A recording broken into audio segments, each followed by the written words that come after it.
నల్లట్ట పుస్తకం ఇచ్చే రాజ్యం. ఈ నల్లట్ట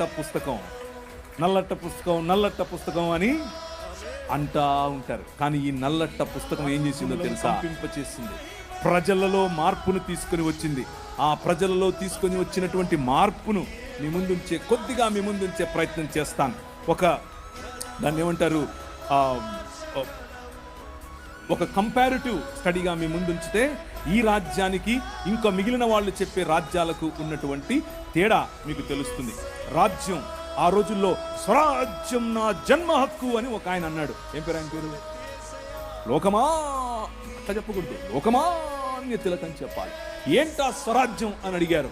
ఏంటా స్వరాజ్యం అనంటే బ్రాహ్మణుడై ఉండే స్వరాజ్యం కావాలి, క్షత్రియుడై ఉండే స్వరాజ్యం కావాలి, శూద్రుడులాగే పడుండే స్వరాజ్యం కావాలి.